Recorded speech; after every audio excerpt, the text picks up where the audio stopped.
పెళ్ళయ్యాక వాళ్ళింట్లో నరకం చూశానంటోంది. అభినవ్ ఇంట్లో తనను పని మనిషిలా చూశారంటూ కన్నీళ్లు పెట్టుకుంది. అభినవ్కు అంతకు ముందే పెళ్లయిందన్న భోనా అతనితో కాపురం చేయలేకే పుట్టింటికి వచ్చేసినట్టు చెప్పుకొచ్చింది. మరోవైపు అభినవ్ భోనా పెళ్లి వ్యవహారంతో తనకు గాని తన కొడుక్కి గాని సంబంధం ఏమీ లేదంటున్నారు మంత్రి తలసాని. కొందరు కావాలని దుష్ప్రచారం చేస్తున్నారని ఆవేదన వ్యక్తం చేస్తున్నారు. వెళ్ళిపోయాను తన ఇంటికి. వెళ్తే ఫస్ట్ ఒక రోజు ఏమన్నా బయటికి తీసుకెళ్ళాడేమో, తర్వాత రోజు నుంచి నేను పొద్దున తన వర్క్కి వెళ్తాడు, నన్ను లోపల లాక్ చేసుకొని వెళ్తాడు, మళ్ళీ ఈవినింగ్ వస్తాడు. అప్పటి వరకు నేను ఇంట్లోనే ఉండాలి. నాకు టెన్నిస్ లేదు, కాలేజ్ లేదు. నేను ఇన్ని రోజులు 10 years కష్టపడి ఆడింది ఇంట్లో కూర్చొని వంట చేయడానిక. అయినా నేనేం అనలేదు అతన్ని, ఇంట్లోనే ఉన్నాను. కాలేజ్ కన్నా వెళ్తాను అంటే నేను ఫ్రీగా ఉన్నప్పుడు నేనే తీసుకెళ్తాను అన్నాడు. ఇంతవరకు నేను కాలేజ్ కూడా వెళ్ళలేదు. మా డాడీ రోజు నా కోసం వస్తాడు ఇంటికి చూద్దామని. ఒక్కరోజు కూడా నేను తలుపు ఓపెన్ చేసేదానికి నాకు పర్మిషన్ లేదు. మా డాడీ వచ్చి వెయిట్ చేసి వెళ్ళిపోతాడు.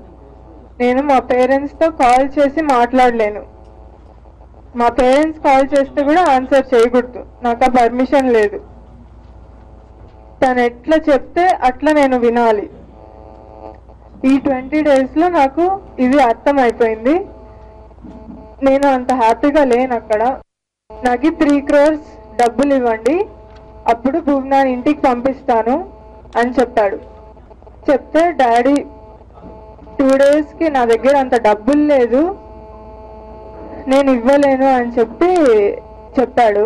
అయితే ఎంత ఉందో అది నా పేరు మీద ప్రాపర్టీ రాసివ్వండి, అప్పుడే పంపిస్తాను అని పట్టుబట్టి కూర్చున్నాడు, పంపిలేదు. అయితే నేను ఫోన్ చేసి చెప్పేశాను, నీ దగ్గరికి నేను ఇంకా రాను, అయిపోయింది అని చెప్తే ఇంకా నెక్స్ట్ డే ఇది కూడా తెలిసింది నాకు. అప్పుడే నేను ఇంటికి వెళ్ళినప్పుడు తెలిసింది తనకి ఆల్రెడీ ముందు మ్యారేజ్ అయిపోయిందని. వాళ్ళకి చెప్పేశాను. కొంత అతి ఉత్సాహంగా ఇదేదో మాఫియా అడ్డ, మా ఇల్లు, మా కొడుకు ఒక పెద్ద డాన్, నేను మంత్రి అనే విషయాన్ని పక్కన పెట్టి నేను కూడా సొసైటీలో ఒక వ్యక్తిని, నాకు ఫ్యామిలీ ఉంది, పెద్ద డాన్ మా కొడుకు. నిన్న ఒక పత్రికలో రాసి వీళ్ళతోనేదో డీల్ కుదుర్చుకొని ఆయన ఒక మహారాజు, పోలీసులు కూడా హడలెత్తిపోతారు ఆయనను చూస్తే, మా కొడుకుని చూస్తే. ఆఫ్టర్ ఆల్ వాడెవడో స్టేట్ పేజీలా ఒక ఇంటర్నేషనల్ ప్లేయర్. రెండోది వీళ్ళని విడదీస్తే మాకు వచ్చేది ఏంది? ఇక్కడ రోజు పొద్దున్న లేస్తే 500-600 మంది మా ఇంటి దగ్గరకు వస్తారు. ప్రతిదానికి ఏదో ఒకటి చిత్రీకరణ చేసి, నాకంటూ ఒక ఫ్యామిలీ ఉంది, 3 రోజుల నుంచి చిత్రవద. ఏంది ఇదంతా? జరిగిన సంఘటన, వాళ్ళ ఫాదర్, ఇవి ఫోటోగ్రాఫ్స్ ఆయనను కొట్టినాయి. వెంటనే ఆయన పోలీస్ స్టేషన్కి ఇచ్చిన కంప్లైంట్, ఈ రోజు ఇచ్చినటువంటి కంప్లైంట్.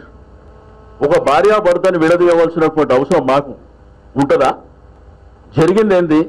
ఆ రికార్డు మీరంతా విన్నారు. మళ్ళా నిన్న వాడు ప్రెస్ కాన్ఫరెన్స్ ఏదో పెడితేనంట నాకు ప్రాణరక్షణ మంత్రి గారి కొడుకుతో. మంత్రి గారి కొడుకుకి ఏం సంబంధమో ఆయన చెప్పిండు. ఇక్కడ ఏంది ఇదంతా అర్థం కాకుండా